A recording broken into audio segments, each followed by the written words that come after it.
Stretches.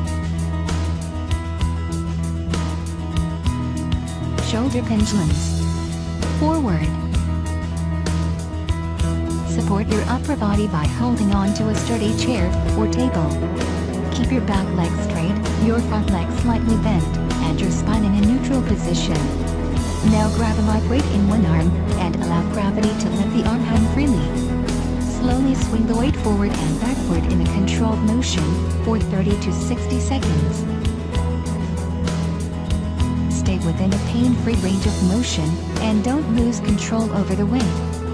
Slowly bring the weight to a stop before placing it back down. You can combine this exercise with foam rolling to achieve maximum benefit in releasing a tight muscle. Follow us on Facebook, Twitter, and YouTube. Please support us on paypal.me.